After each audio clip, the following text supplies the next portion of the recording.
ఇప్పుడు రోజులు బాగా చెడిపోయే, ఒకప్పుడు మంచి రోజులు అనుకుంటాం. మరి నోవహు దినాలు మనకంటే పూర్వకాలమా ముందు కాలమా? అది ఇంతకన్నా చెడిపోయిన రోజులేగా.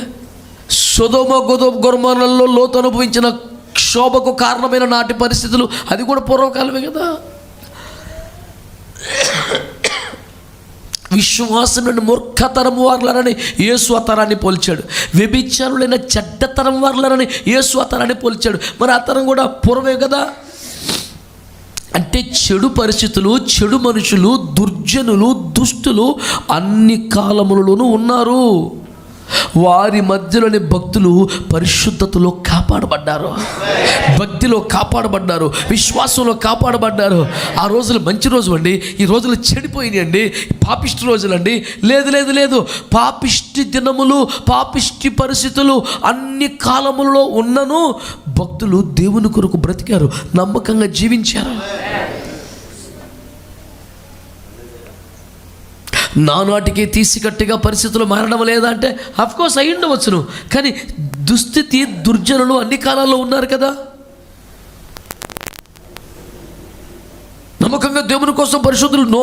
నోవహైతే నేను విపరీతంగా పొగిడేస్తుంటాను నోవహను అక్కడక్కడ. ఎందుకంటే నోవహు నీతిమంతుడు, నిందారహితుడు అనే సాక్ష్యాన్ని పొందే నాటికి అతని వయసు 500 years. ఒక రోజు 2 రోజులు ఒక 2-3 years పీరియడ్లోనూ మనం నీతిగా బతికేస్తే పెద్ద కష్టం కాదు. 500 సంవత్సరాలు ఒక్క దోషం లేకుండా బతకటం ఎంత కష్టం అండి అసలు. జనవరి 1 చేసుకున్న తిరుమలలో ఒక్క వారం ఉంటే కష్టమైపోతుంది భక్తులకి.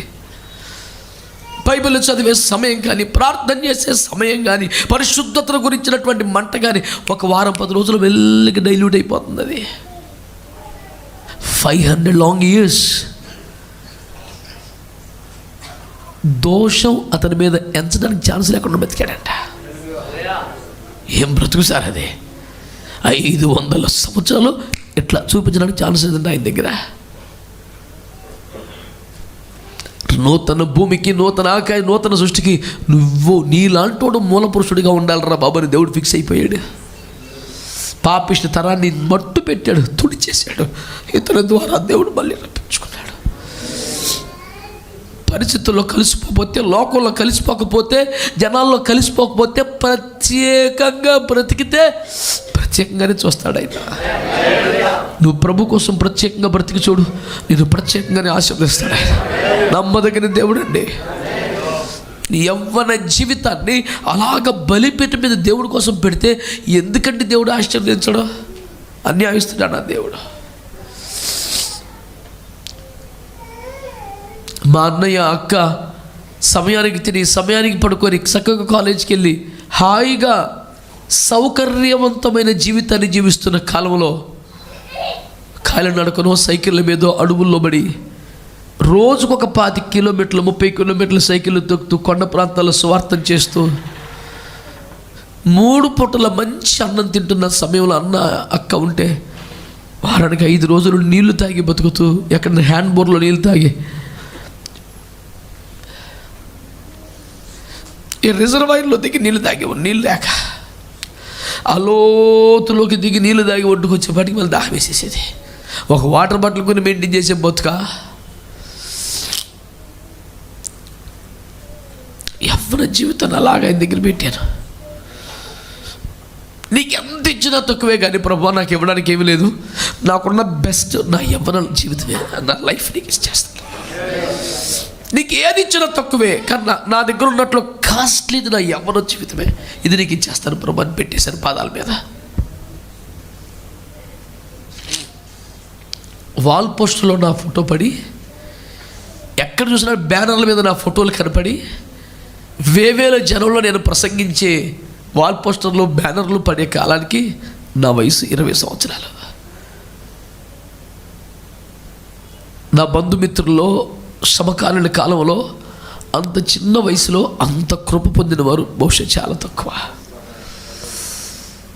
ఒక ఆయన స్టేజ్ మీద ఉన్నాడు, జఫన్యా శాస్త్రి గారు. అంటే ఎంత పెద్ద దైవజనుడు అనుకున్నాను, వీళ్ళు అడవుడు చూసి నువ్వా అన్నాడా. ఇంకొక దైవజనుడు అయితే నేను ఇప్పటికీ 11,000 బాప్తిస్మాలు ఇచ్చాను, ఈడెవడో బచ్చేగా తీసుకొచ్చి నా పక్కన పెడతారా అని స్టేజ్ మీద ఇదే భాష వాడాడు, మైక్లో కోప్పడ్డాడు. తాము పెద్దలము అనుకునే వారి చేత బహుగా తృణీకరించబడ్డ ఆ చిన్న వయసులో తృణీకరించబడ్డ ఆ దైవజనులందరూ తమ సంఘాలకి నన్ను పిలిపించుకొని వాక్య పరిచర్య చేసుకునే అంతగా ప్రభు కృప చూపారు.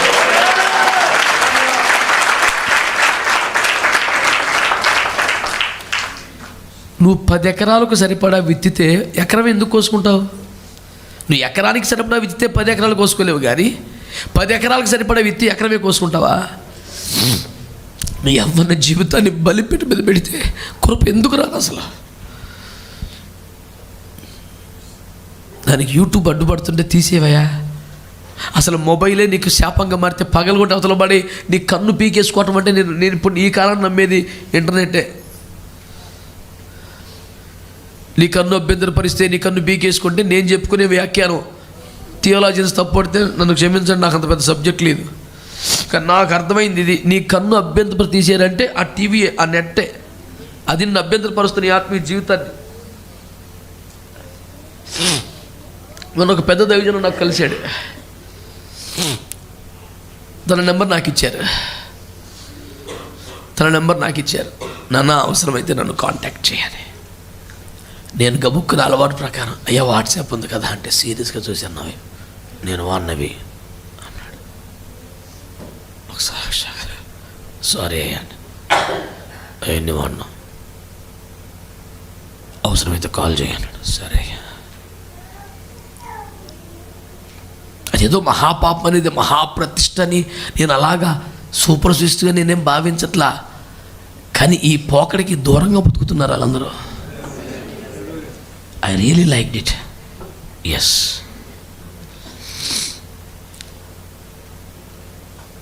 వారు వాడుతూ కూడా స్మార్ట్ ఫోనే ఉంది, కానీ యాప్స్ ఏమీ లేవు అందులో. ఫోన్పే లేదు, గూగుల్ పే లేదు. అవన్నీ నేను వాడినండి. మరి ఎట్లాగా ఫినాన్షియల్ ట్రాన్సాక్షన్ అంటే ఆన్లైన్ బ్యాంకింగ్ అంతే. ఈ యాప్స్ అన్నీ లేవు నాకు. దైనందిన జీవితంలో మనం అలవాటు పడిపోయిన చాలా విషయాలకి ఆయన దూరంగా ఉంటున్నాడు. అందుకే చాలా శోధనలు ఆయనకి దూరంగా ఉంటున్నాయి. నా మాట మీకు అర్థమైందా? ఈజీ అవుతుంది లైఫ్ కాదు, ఈజీ అవుతుంది పాపం. సులభం అయిపోతుంది, బలహీన పడిపోవడం, ఏదో రోడ్లో వచ్చి పడిపోతుంది.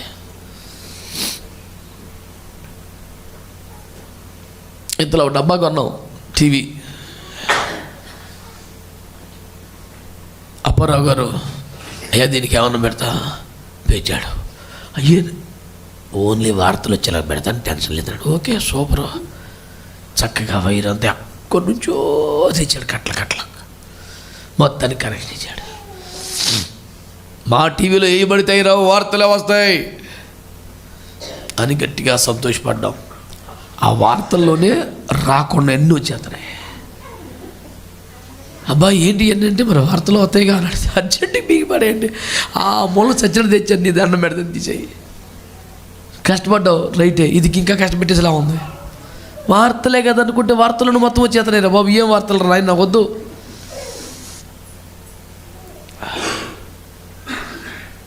చిన్న పిల్లలు బాలసుబ్రహ్మణ్యం గారి ఆధ్వర్యంలో పాడుతున్న ఒక కార్యక్రమాన్ని చూశాను. పిల్లలు ఎంత బాగా పాడుతున్నారా, అబ్బాబ్బాబ్బా ఏంటా సరిగమలో ఆ స్వరాలు, వరే అని ఆ పిల్లల పాటల కార్యక్రమంలో ఓహో అంట మొదలెట్టాను. వెంటనే పరిశుద్ధాత్మ నాలో మాట్లాడాడు. చిత్రలహరి చూస్తావా? చిచ్చి చిత్రలహరి నేను చూడటం ఏంటి? చిచ్చి మరి ఏం పాటలు? ఆ పాటలేగా అంటే పిల్లబడితే సైతాన్ని నేను జాగ్రత్తగా ముగ్గులో దింపేశాడు. అమ్మ బాబోయ్, వైరు బీగిందాక నిద్ర పట్టలేదే అమ్మ నాయన. మెల్లిగా బలహీనమవుతుంటుందిరా నాయన. ఇదంతా ఎందుకు చెప్తున్నాను? వీటికి దూరంగా ఉంటే శోధనకు దూరంగా ఉంటాం. కొంచెం సేఫ్ జోన్లో ఉన్నట్టు ఉంటుంది. కరోనా కాలంలో మంచి గుబురుగా పెరిగిపోయిన అద్భుతమైనటువంటి వేప చెట్లు, మామిడి చెట్లు ఉన్న తోటలో 5 ఎకరాల తోటలు నువ్వు ఒక్కడే ఉంటే నీకు ఎంత అద్భుతమైన స్వచ్ఛమైన గాలి దొరుకుతుంది. దగ్గేసి తుమ్మేసి 50 మంది మధ్యలో కూర్చుంటే వాడు దగ్గినప్పుడల్లా తుమ్మినప్పుడల్లా ఆయుష్కాలం సగం పోయినట్టే. ఇంత కలుషితమైన ప్రమాదకరమైన వాతావరణ నేపథ్యంలో 5 ఎకరాల తోటలను ఒక్కదానివే ఒక్కడి ఉంటే ఎంత స్వచ్ఛత నీకు లభిస్తుంది? ఈ చుట్టూ ఉన్నది కూడా నిన్ను కలుషితం చేస్తున్నదే కదా. కొంచెం బయటపడు అంటున్నాను. నీకు అర్థమవుతుందో లేదో మరి నేను చెప్పేది. నీ చేతిలో ఉన్న పనులు బాబు ఎవడ మీద పడి ఎడతావు ఎందుకు?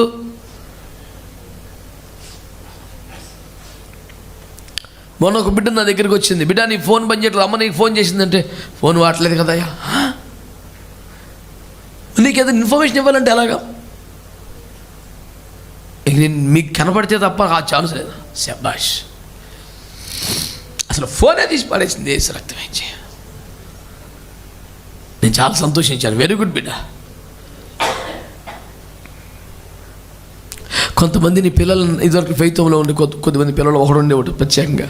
వాడిని ఏదన్నా మీటింగ్ నాకు కూడా తీసుకెళ్తే అటు నుంచి ఇంచుకొచ్చేలోపు ఫోన్ కాంటాక్ట్ నెంబర్స్ అన్నీ నిండిపోయి అన్ని నెంబర్లు తీసుకున్నాడు ఆ మీటింగ్లో. ఎవడెవడో ఎందుకురా నీకు? ఆ కన్వీనర్ గారు ఫ్యామిలీ, అక్కడ వాడబడే ఆర్కెస్ట్రా వాళ్ళు, చైర్మన్ పాస్టర్లు, అక్కడ వాలంటీర్లు అన్ని నెంబర్లు దగ్గర ఉంటాయి. ఎందుకు? పొద్దున్నేసి మెసేజ్లు పెడతాడు, సరదా మాడుతుంటాడు. నీకేం అవసరమరా? ఉన్నాయే కనెక్షన్లు తగ్గించుకోరా సైతం అని చెప్తాడు. 100 కలుపుకున్నా ఏం దరిద్రం నీకు? రోజు పిచ్చాపాటి చిట్చాటి నీకు ఇష్టం, అదొక సరదా.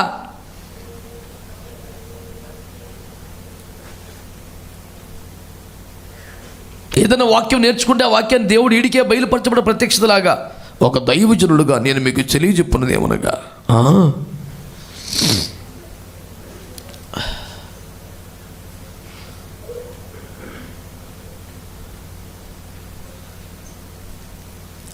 పులిని చూసి నక్క వాతలు పెట్టుకుంటే ఆ చారలు బట్టి నక్క పులి అవ్వదు, ఒళ్ళు పుండడి చచ్చిపోతాయి. ఈ చారలు బట్టే కదా నాకు గౌరవం దక్కట్లేదు, దీనికి గౌరవం దక్కుతుందని ఒక మంచి రాడ్ కాల్చుకొని మొత్తం చారలు పెట్టించుకుంది నక్క. పులిని చూసి నక్క వాతలు పెట్టుకుంటే ఈ చారలను బట్టి ఇది పుల్లా కనపడద్దా? ఒళ్ళు పుండెడిపోయి కులిపి చచ్చిపోద్ది అంతే. వారు అలాగూ చెయ్య చూచి చచ్చిరి. మన భక్తి క్రమం విధానం అది కాదు.